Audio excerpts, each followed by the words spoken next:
Bonjour à tous. Aujourd'hui, nous allons voir une théorie très importante pour la médecine traditionnelle chinoise, aussi importante que la théorie du yin et du yang. C'est la théorie des 5 éléments ou 5 mouvements.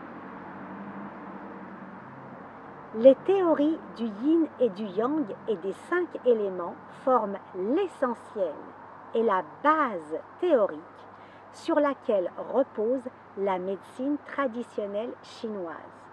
C'est pourquoi il est très important de les comprendre.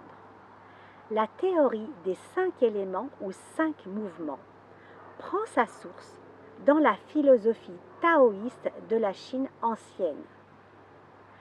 Tout ce qui existe dans l'univers se compose des 5 éléments que sont le bois, le feu, la terre, le métal et l'eau. Ces 5 éléments ont aussi 5 mouvements qui leur sont propres. Toutes les activités et transformations observées dans la nature ou dans le corps humain sont le résultat des interactions de ces 5 éléments, 5 mouvements. Les 5 éléments ici sont une représentation abstraite des 5 éléments bois, feu, terre, métal, eau. Cette théorie fait référence à leurs propriétés et non pas aux 5 matériaux physiques tels que nous les connaissons. Il faut considérer ces 5 éléments, bois, feu, terre, métal, eau, comme des emblèmes et non pas comme des substances concrètes. C'est pourquoi nous parlons des 5 mouvements. Précepte à l'origine de cette théorie des 5 éléments, 5 mouvements.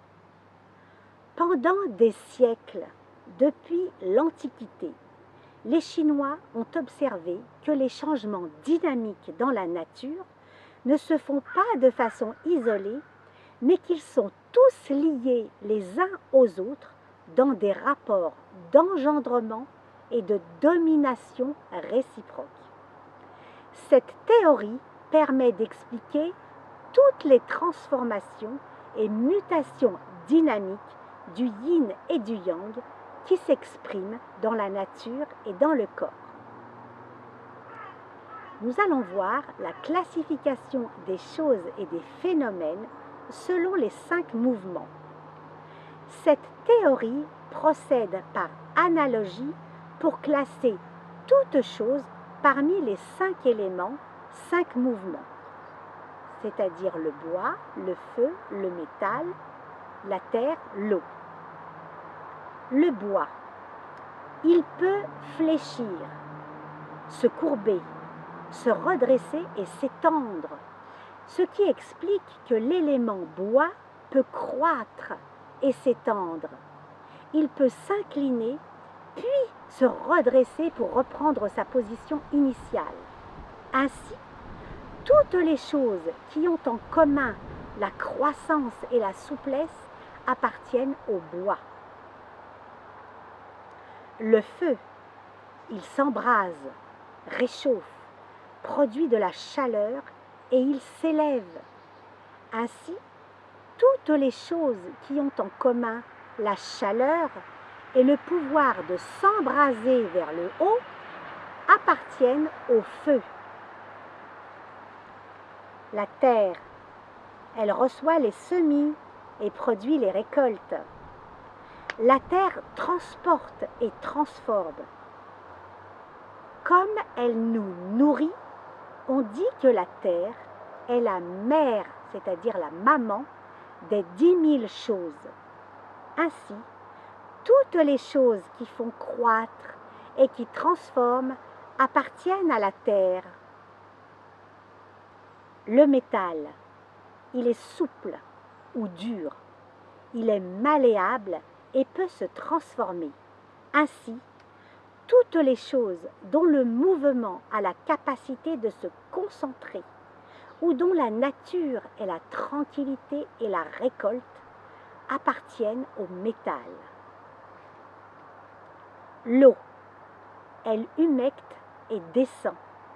Ainsi, toutes les choses qui sont froides, humides et qui s'écoulent vers le bas appartiennent à l'eau. La théorie des 5 éléments, 5 mouvements est régie par des lois d'engendrement, de domination excessive ou conquête, de domination inversée ou rébellion. Nous allons voir toutes ces lois. Loi d'engendrement et de domination entre les 5 éléments, 5 mouvements. Nous allons voir tout d'abord la loi d'engendrement réciproque. Dans le cycle des 5 mouvements, on appelle les relations d'activation et de production réciproque engendrement mutuel. Ainsi, l'ordre d'engendrement est le suivant. Le bois engendre le feu engendre la terre engendre le métal engendre l'eau engendre le bois, et ainsi de suite, continuellement et invariablement. Dans cette relation, chaque élément est tour à tour mère, c'est-à-dire la maman, quand il engendre, puis fils, quand il est engendré.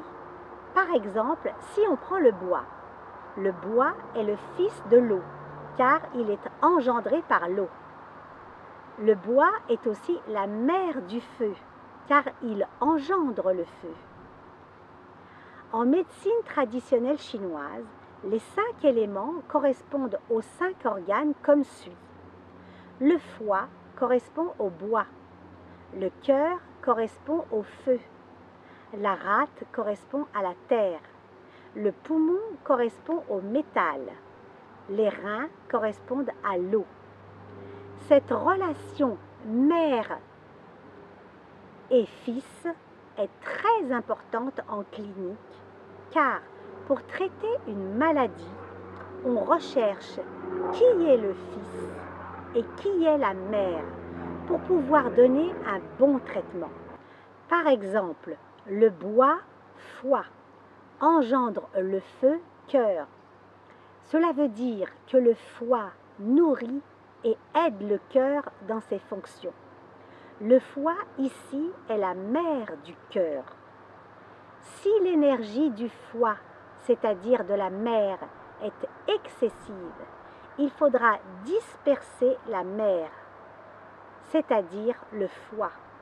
Le foie bois est aussi le fils de l'eau, rein. Si le foie bois, donc le fils est faible, il faudra tonifier le fils.